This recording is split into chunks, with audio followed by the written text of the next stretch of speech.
लोकमान्य आरोग्य संवाद या कार्यक्रमामध्ये सर्व रसिकांचं मी मनापासून स्वागत करतो।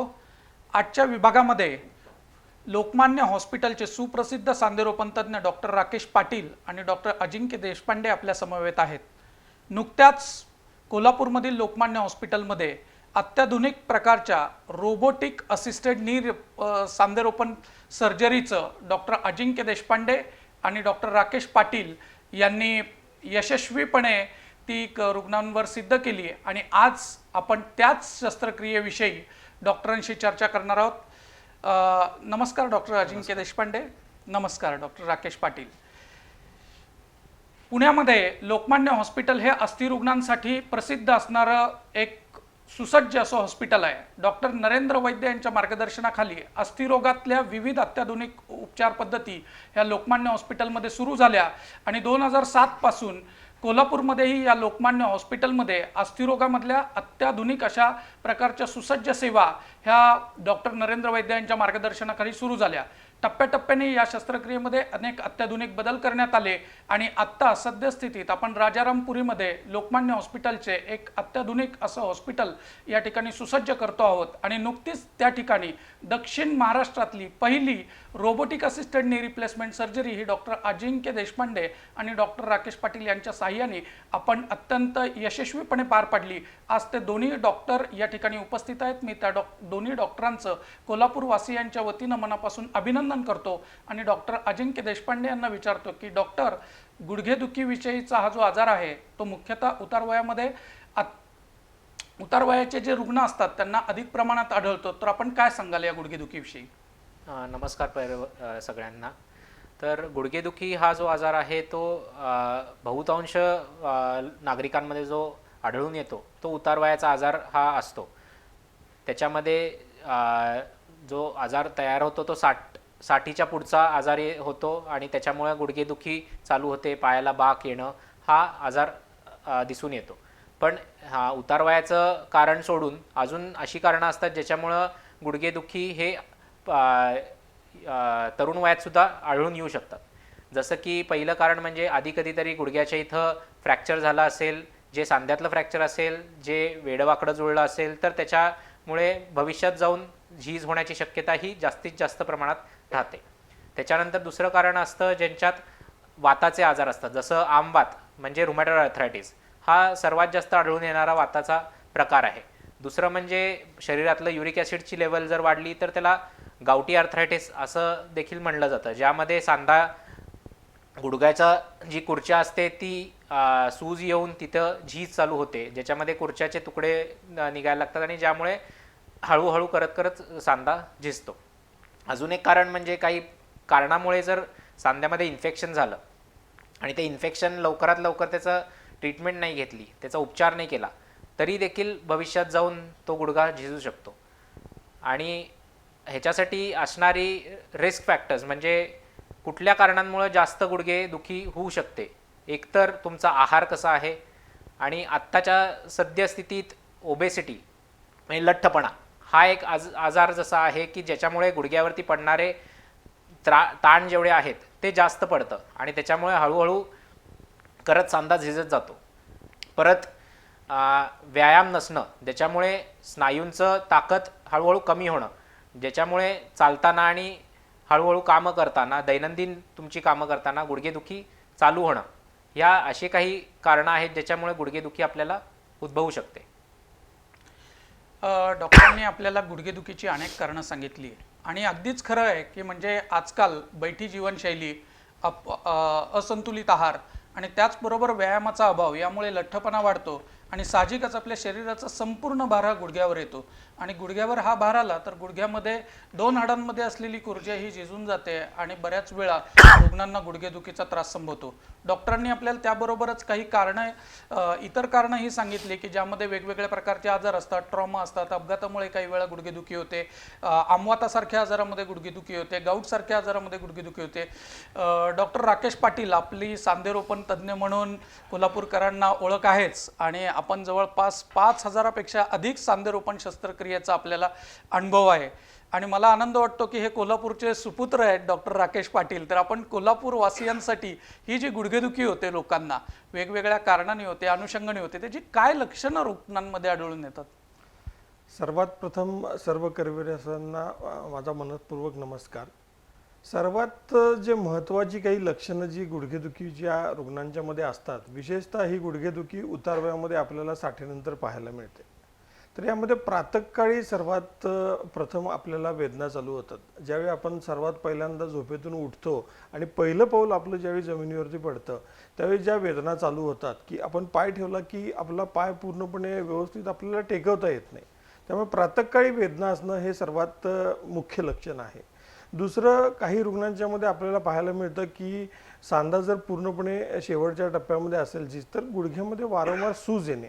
आपल्याला असं वाटत असतं की आपल्या सांध्याला सूज आलेली आहे किंवा गुडघ्यामध्ये काही डॉक्टरांना तुम्ही जर दाखवलं असेल की ज्यांना गुडघेदुखी आहे तर डॉक्टर सांगतात की आपल्या गुडघ्यामध्ये पाणी झालेलं आहे. साधारणतः हे 60 नंतर 70% रुग्णांच्यामध्ये आपल्याला पाहायला मिळतं. यानंतरच्या स्टेपमध्ये ज्यावेळी रुग्ण जिने चढ उतार करत असतो, जमिनीवरून खाली बसणं उठणं करत असतो, तेव्हा गुडघ्यामध्ये लोकांना क्लिकिंग साऊंड किंवा गुडघ्यामध्ये कटकट आवाज येणं हा एक फॅक्टर किंवा हा एक लक्षण आपल्याला फार प्रामुख्याने आपल्याला पाहायला मिळतं. या पुढच्या स्टेजमध्ये गेल्यानंतर सांध्यामधलं दुखणं जे आहे ते दुखणं थोडं हळूहळू कमी होतं आणि सांध्यांना चंद्राकार बाक यायला लागतो. म्हणजे रुग्णांच्या मध्ये आपण जर पाहिलं, रस्त्यावरती जर 100 रुग्ण बघितलं तर 100 मधले जर 70% रुग्ण जर आपले 60च्या पुढचे असतील तर 70% रुग्ण आपल्याला डुलत डुलत चालताना पाहायला मिळतात. तर हे डुलत डुलत जे चालणं आहे तर त्या रुग्णांचं आपण जर नीट विश्लेषण केलं किंवा आपल्या घरामध्ये सुद्धा आपले जे वयोवृद्ध आजी आजोबा असतील किंवा आई वडील जे असतील तर त्यांच्यामध्ये आपल्याला चंद्राकार बाक पाहायला मिळतो. तर ही स्टेज यायला लागते. या स्टेज नंतर सर्वात शेवटची जी स्टेज असते किंवा सर्वात शेवटचा जो टप्पा असतो त्यामध्ये सांध्यामध्ये अस्थिरता असणं, म्हणजे की आपण डिपेंडन्सी व्हायला लागते, एक परावलंबत्व आपल्या आयुष्यामध्ये यायला लागतं. 65 नंतर रुग्ण बाहेर जाताना काठीचा आधार घेतल्याशिवाय जात नाहीत किंवा असे सोशल इव्हेंट्स असतात किंवा लग्न समारंभ आहे, गर्दीचं ठिकाण आहे, रेल्वे स्टेशन आहे किंवा जिथं जास्त गर्दी असते अशा ठिकाणी रुग्ण जाणं टाळायला लागतं. तर ही स्टेज येते त्यावेळी आपल्याला असं वाटायला लागतं की नाही, आता मला काठीची गरज आहे की मी कुठेतरी पडेन आणि पडल्यानंतर होणारे जे संभाव्य धोके असतात हे धोके टाळण्यासाठी रुग्ण काठीचा आधार घ्यायला लागतो. जगभरामधला जर डाटा पाहिला आपण तर पूर्ण जगभरामध्ये 70% जनता 70च्या पुढची जी आहे त्यातले 70% लोक जे आहेत हे घराच्या बाहेर जाणं टाळतात या गुडघेदुखीमुळे. त्यामुळे पूर्वी जे 4-5व्या क्रमांकावरती होतं परावलंबत्वाचं कारण गुडघेदुखी, ते साधारणतः आता पहिल्या किंवा दुसऱ्या नंबरवरती यायला लागले, कारण आपलं आयुमर्यादा जी आहे ती या मॉडर्नायझेशनमुळे वाढत चाललेली आहे. आज पूर्वी लोक 70-75 मध्ये मृत्युमुखी पावायचे, परंतु आता लोक 90-100, आपण अल्टरनेटिव्ह पेपरला वाचत असतोय की यांनी 100 पार केली, यांनी 110 पार केले. त्यामुळे जसं मॉडर्नायझेशन होतं, जसं आयुमर्यादा वाढते तसे हे हाडांचे विकार सुद्धा आपले थोडेसे वाढत राहणार. त्यामुळे या गोष्टीकडे आपल्याला तरुणपणापासूनच पाहणं अतिशय गरजेचं आहे.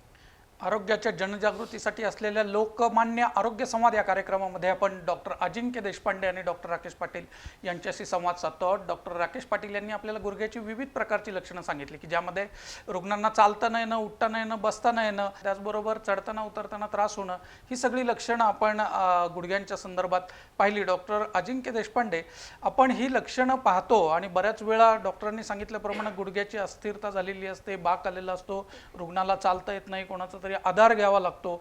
अशाच वेळी म्हणजे जेव्हा वेदना रुग्णांच्या असह्य होतात तेव्हा रुग्ण डॉक्टरांकडे येतो. अशासाठी काय उपाय असतात, त्यामध्ये सर्वसाधारणपणे या उपचाराच्या पद्धती कोणत्या अवलंबल्या जातात?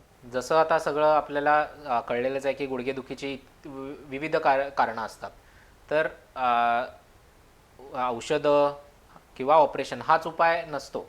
कुठल्या स्टेजला पेशंट डॉक्टरांना भेटतो ह्या स्टेजवरती पण भरपूर अवलंबून असतं की गुडघेदुखी किती दिवस चालू शकते किंवा ती कंट्रोलमध्ये ठेवता येते का, कमी करता येते का. पूर्वतः पहिला सांगण्याचा उद्देश म्हणजे की ज्या पेशंट्समध्ये लठ्ठपणा हा एक आजार आहे तर त्यांनी पहिला व्यायाम, आहार ह्याकडे लक्ष आधीपासून दिलं तर गुडघ्यावरती असणारा ताण हा आपोआप कमी होतो आणि त्यामुळे जे दैनंदिन कामं करायला चालणं उठबस करणं ह्यासाठी जे गुडघ्यावरती ताण पडतात हे आपोआप कमी होतात. आणि दुसरं म्हणजे चालणं हा एक प्रकारचा व्यायाम असतोच, पण गुडघ्यासाठी देखील तिथल्या स्नायूंची ताकद वाढण्यासाठी ठराविक व्यायाम असतात जे पेशंटनी आधीपासून केलं तर ते व्यायाम करताना हळूहळू ताकद वाढत जाते त्या स्नायूंची आणि ते स्नायू जसे बळकट बनत जातात तर कामं करताना वगैरे गुडघ्याला व्यवस्थित आधार मिळतो, दिवसभराची कामं केली जातात, त्यामुळे गुडघेदुखी कमी होऊ शकते. आता ज्या पेशंट्समध्ये गुडघेदुखी आहे ज्याच्यामध्ये झीज चालू झालेली आहे, बहुतांश पेशंटमध्ये आतला कप्पा झिजायला लागतो, अशा पेशंट्समध्ये काही प्रकारचे औषधं पण विशिष्ट असतात ज्या औषधं घेतली की त्याच्याने गुडघ्यामधलं व्यंगण वाढणं, त्यांचं गुडघ्याचं एक प्रकारचं लुब्रिकेशन व्यवस्थित राहणं, तिथली सूज कमी होणं हे सगळं त्या औषधांनी शक्य होऊ शकतं. तसेच थोड्या पेशंट्समध्ये कधीकधी एक प्रकारचं इंजेक्शन पण दिलं जाऊ शकतं ज्या कारणाने तिथलं सूज आणि जी प्रोसेस आहे झीज होण्याची ती कमी केली जाऊ शकते, आटोक्यात आणली जाऊ शकते आणि ज्याच्याने पेशंटचं दुखणं कमी होऊ शकतं. थोड्या पेशंटमध्ये ज्यामध्ये बाक आलेला आहे, चालताना अस्थिरता आहे, ह्या पेशंट्समध्ये मग आपल्याला ऑपरेशनचा विचार हा करणं आवश्यक असतं. ऑपरेशन विविध प्रकारचे असतात. थोड्या जणांमध्ये ज्यांच्यात फक्त आतल्या कप्प्याची झीज आहे त्यांच्यात फक्त आतला कप्पा बदलला जाऊ शकतो, किंवा वाटीच्या खालची झीज आहे तर तो वाटीची फक्ती बदलली जाऊ शकते. ज्या पेशंट्समध्ये झीज आहे पण सांधा बदलायचा नाही त्या पेशंट्समध्ये हाय टिबियल ऑस्टिओटॉमी म्हणून एक प्रकार असतो जो केला जाऊ शकतो. ज्या एकदम पेशंट्समध्ये पूर्ण झीज होऊन बाक आलेला आहे अशा पेशंट्समध्ये मग जे टोटलनी रिप्लेसमेंट असतं तो ऑपरेशन आपल्याला करायला लागतं. डॉक्टरांनी आपल्याला वेगवेगळ्या प्रकारचे गुडघेदुखीवरचे उपाय सांगितले. त्यांनी त्यामध्ये असं सांगितलं की त्यामध्ये काही गुडघेदुखी ही थांबवता येण्यासारखी असते, म्हणजे सुरुवातीच्या टप्प्यात जर आपण औषधं आणि व्यायाम सारखे काही उपाय योजले तर ती झीज आटोक्यात येते. मुख्यतः त्यांनी ज्यांचं वजन जास्त झालेलं आहे किंवा ज्या रुग्णांमध्ये ज्यांचं वजन जास्त असल्यामुळे त्यांना व्यायाम आणि संतुलित आहार हा डॉक्टरांनी टप्पा सांगितला, काही वेदनाशमनासाठी औषधं सांगितली. त्यांनी एक उल्लेख केला की काही रुग्णांना इंजेक्शन देऊन सुद्धा ही गुडघेदुखी थांबवली जाते. डॉक्टर कोणत्या प्रकारची इंजेक्शन या गुडघेदुखीसाठी वापरतात आणि ती केव्हा वापरतात, काय सांगाल आपण त्याविषयी? सर्वात प्रथम जे आहे की गुडघेदुखी उतारवयामध्ये म्हणजे ऑपरेशन किंवा शस्त्रक्रिया लागणे हा जो लोकांच्या मनामधील एक संभ्रमावस्था ही लोकांनी काढून टाकली पाहिजे. काय होतं की याच भीतीमुळे आपण हॉस्पिटलमध्ये जाणे टाळतो आणि आपण जे पहिल्या किंवा दुसऱ्या टप्प्यामध्ये असतो तो आपण चौथा टप्पा 5व्या टप्प्यामध्ये ज्यावेळी जातो त्यावेळी मग हॉस्पिटलमध्ये जातो. तेव्हा ही भीती काढून टाकणं गरजेचं आहे. आज प्रत्येक ठिकाणी मॉडर्नायझेशन असल्यामुळे अत्याधुनिक प्रणाली सगळीकडे आलेली आहे. त्या पद्धतीनं औषधोपचारामध्ये सुद्धा भरपूर प्रगती झालेली आहे, त्यामुळे चांगली औषध उपलब्ध आहेत. आज सर्वात महत्त्वाचं जे आहे की अजिंक्यने सांगितल्याप्रमाणे प्रिव्हेंटिव्ह मेजर्स किंवा आपण झीज होऊच नाही यासाठी काय करता येईल. कुठल्याही गोष्टीला पृथ्वी तलावरती झीज आहे, आपण झीज थांबवू नाही शकत. केस पांढरं होणं जसं थांबवता येत नाही, उतारवयामध्ये त्वचेला सुरकुत्या पडणार ते थांबवता येत नाही, त्याच पद्धतीने गुडघ्यांची झीज होणार. कारण गुडघा हा आपण सर्वात जास्त प्रमाणात वापरणारा सांधा आहे, वजन घेणारा सांधा आहे, शरीरातला एक मोठा सांधा आहे.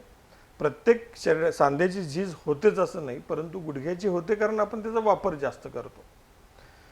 दुसरी गोष्ट अशी आहे की प्रिव्हेंटिव्ह मेजर्समध्ये आपण भौतिक उपचार करू शकतो. काही एक्सरसाइज व्यायाम जे आहेत ते करणं गरजेचं आहे. आज बरेच लोक योगा फॉलो करतात, योगा करणं अतिशय चांगलं आहे. तिसरी गोष्ट जी आहे आपण सांगितलं की त्या पद्धतीने इंजेक्शन्स, तर काही वंगणयुक्त इंजेक्शन्स आज उपलब्ध आहेत. प्रत्येक स्टेजमध्ये प्रत्येक स्टेजची ट्रीटमेंट जी आहे ती स्पेसिफिक आहे.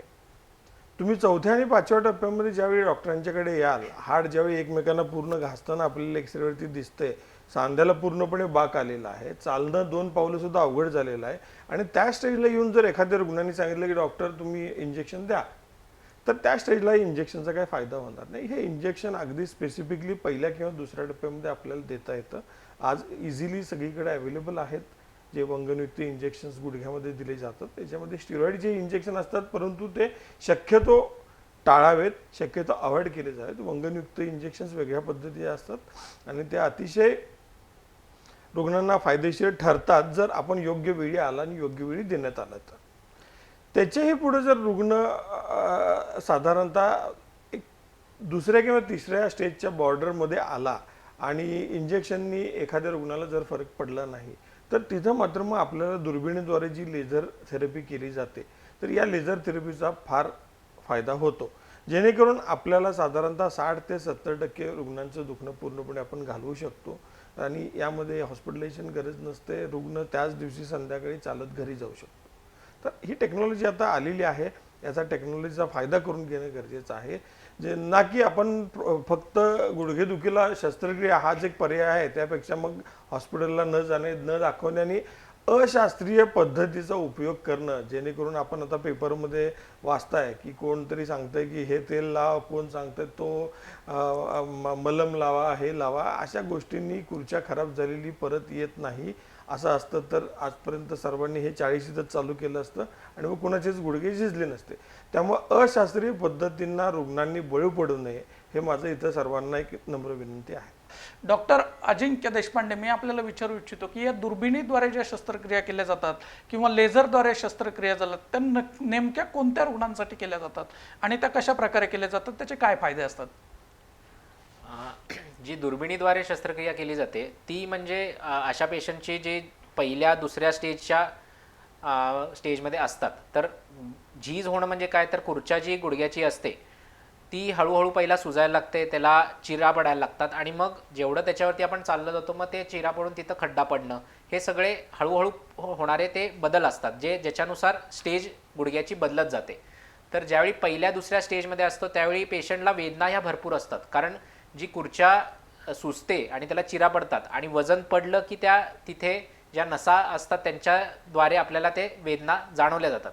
तर दुर्बिणीद्वारे ज्यावेळी लेझर वापरलं जातं तर तिथला जो सुजलेला भाग असतो त्याला एक विशिष्ट प्रकारे जाळलं जातं किंवा त्याला एक आकार दिला जातो, ज्याच्याने तिथलं जी सूज आहे ती कमी व्हायला मदत होते आणि एक प्रकारचा तिथं रक्तपुरवठा थोडासा वाढतो, ज्याच्याने ती चीर आहे हे ते भरून यायला मदत होते आणि ज्याच्याने पेशंटचं दुखणं हळूहळू कमी व्हायला मदत होते.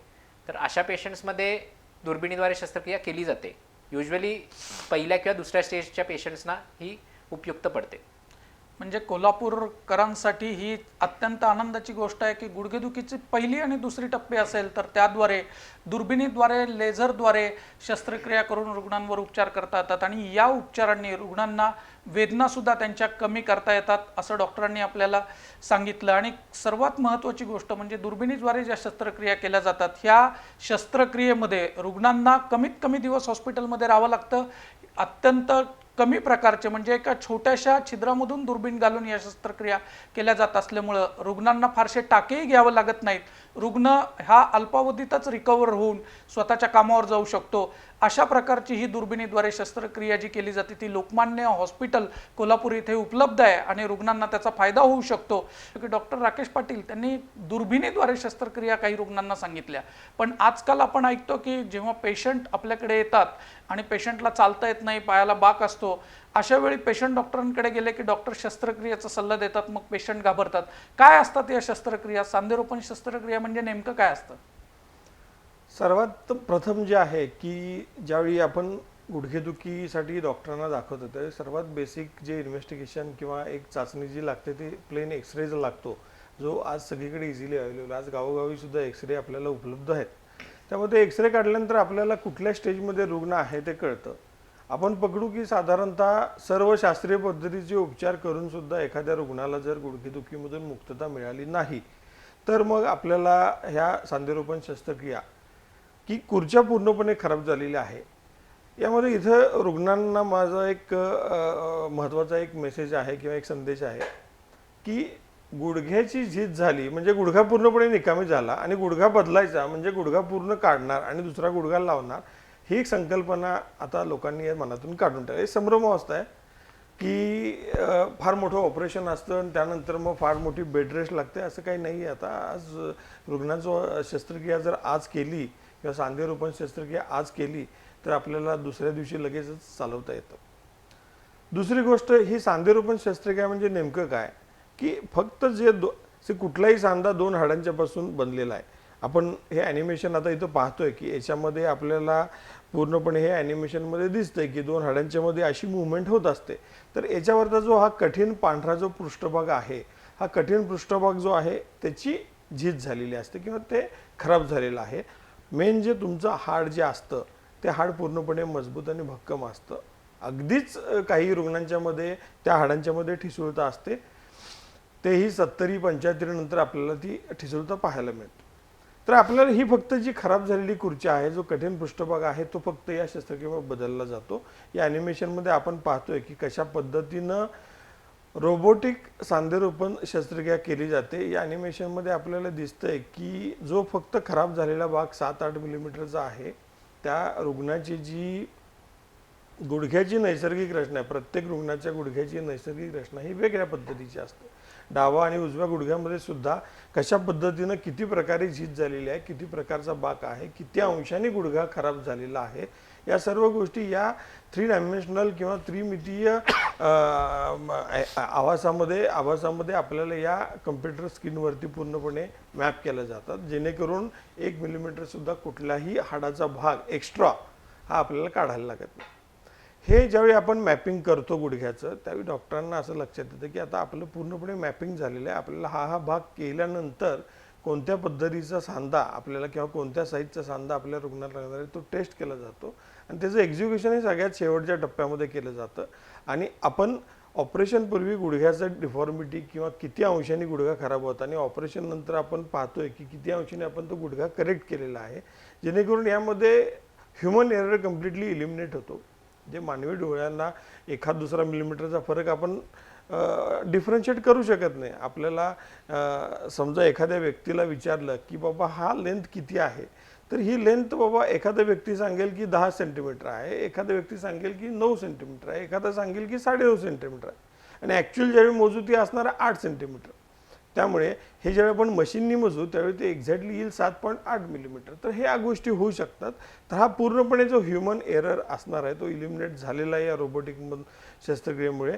आणि या ॲनिमेशनमध्ये आपण पाहतो की सर्वात शेवटी ही कशा पद्धतीनं कॅप लावली जाते आणि ही कॅप लावल्यानंतर रुग्णाला कुठल्याही पद्धतीचा बेल्ट पट्टा याची गरज लागत नाही. रुग्ण दुसऱ्या दिवशी उभा राहून चालू शकतो. 3ऱ्या-4थ्या दिवशी रुग्ण आपल्या स्वतःच्या सर्व दैनंदिन ॲक्टिव्हिटीज ज्या आहेत त्या करू शकतो. जिने चढणं उतरणं पेशंटला किंवा रुग्णाला पॉसिबल असेल तर साधारणतः 4थ्या दिवशी आजकाल रुग्णाला डिस्चार्ज देण्यात येतो. तर ही बेसिक सांधेरोपण शस्त्रक्रियेची प्रोसिजर आहे. शब्द फार मोठा आहे. बऱ्याच रुग्णांना किंवा बऱ्याच डॉक्टरांची सांगण्याची पद्धत वेगळी असते. गुडघा बदलला, वाटी बदलली, शब्द तेच आहेत, शस्त्रक्रिया एकच आहे. त्यामुळे हे रुग्णांनी इथं जाणून घेणं गरजेचं आहे. शस्त्रक्रिया 98.7% जगभरामध्ये सक्सेसफुल आहे. जगभरामधल्या ज्या काही एकदम सक्सेसफुल शस्त्रक्रिया आहेत सगळ्यात जास्त, त्यामध्ये या नी रिप्लेसमेंट शस्त्रक्रियेचा नंबर हा अगदी प्रथम आहे. त्यामुळं यामध्ये धोके जे आहेत ते पूर्णपणे या रोबोटिकनी बहुतांशी पूर्णपणे इलिमिनेट झालेले आहेत. सांधेरोपण शस्त्रक्रियेसाठी प्रसिद्ध असलेल्या लोकमान्य हॉस्पिटल आणि त्याच्या कोल्हापूर येथील शाखेमध्ये आज रोबोटिक असिस्टेड सांधेरोपण शस्त्रक्रिया यशस्वी झाली आणि या शस्त्रक्रिया ह्या डॉक्टर अजिंक्य देशपांडे आणि डॉक्टर राकेश पाटील यांनी यशस्वी केली. आणि त्यांनी अत्यंत सोप्या पद्धतीने सांगितलं, कारण लोकांच्या मनामध्ये अनेक गैरसमज असतात की ही जी सांधेरोपण शस्त्रक्रिया आहे त्यामध्ये गुडघा बदलला जातो म्हणजे गुडघा बाहेर काढून त्याची वाटी गुडघ्याची हाडं बदलली जातात. पण डॉक्टरांनी आपल्याला अत्यंत सोप्या भाषेत सांगितलं की दोन गुडघ्याच्या सांध्यामध्ये असलेल्या 2 हाडामधली जी खुर्च्या आहे आणि जी गादी आहे, फक्त खराब झालेली खुर्च्या ही रोबोटच्या साहाय्याने मॅप करून तेवढीच फक्त खुर्च्या जी आहे ती तिथे कॅप लावून बदलली जाते आणि खालच्या बाजूची गादी जी आहे तीही कृत्रिम सांधेरोपण शस्त्रक्रियेमध्ये वापरल्या जाणाऱ्या धातूच्या साहाय्याने बदलली जाते. तर ही अत्यंत सोपी असणारी शस्त्रक्रिया आहे आणि अत्यंत यशस्वी. त्यांनी सांगितलं की 98.7 इतका याचा यशस्वी असण्याचा रेट आहे आणि लोकमान्य हॉस्पिटल जे आहे हे सांधेरोपण शस्त्रक्रियेसाठी यशस्वी आहे. तर मी डॉक्टर अजिंक्य देशपांडे आपणाला विचारतो की आपण नुकतीच कोल्हापूरमध्ये रोबोटिक असिस्टेड नी रिप्लेसमेंट शस्त्रक्रिया यशस्वी केली आणि हे शस्त्रक्रियेमधलं जगातलं असलेलं अत्याधुनिक आणि प्रगत तंत्रज्ञान आहे. काय सांगाल रोबोटिक सांधेरोपण विषयी? सांधेरोपण शस्त्रक्रिया ही आधीपासून होत आहे. आधी कन्व्हेन्शनल मेथडनी व्हायची, नंतर कम्प्युटर असिस्टेड नॅव्हिगेशन आले आणि आत्ता जी लेटेस्ट जी आहे ती म्हणजे रोबोटिक असिस्टेड. सांधेरोपण शस्त्रक्रिया ही जी लोकमान्यमध्ये 2016 पासून कार्यरत आहे आणि त्याचे फायदे म्हणजे जसं सरांनी सांगितलं तसं अचूकता येणं जे खूप महत्त्वाचं असतं. बाग जो वेडावाकडा झालेला आहे तो पुन्हा पूर्वतः सरळ होणं हे गरजेचं असतं आणि ती अचूकता भविष्यात जाऊन हालचालीला चालायला दुखणं वेदना बंद करण्यासाठी खूप गरजेची असते. तसेच रॉडची शक्यता रक्तस्राव हा कमी होणे कमीत कमी पेशंटला हॉस्पिटलमध्ये राहणं हे जे फायदे आहेत ते रोबोटिक असिस्टेड सांधेरोपण शस्त्रक्रियेने आपल्याला मिळू शकतात. लोकमान्य हॉस्पिटलमध्ये सांधेरोपण शस्त्रक्रिया यशस्वी झालेल्या काही रुग्णांचे व्हिडिओ आता आपण पाहूया. शस्त्रक्रियेपूर्वी त्यांची स्थिती काय होती, त्यांच्या पायाला किती बाक होता आणि आता ऑपरेशन नंतर त्यांची काय स्थिती आहे आपण पाहूया.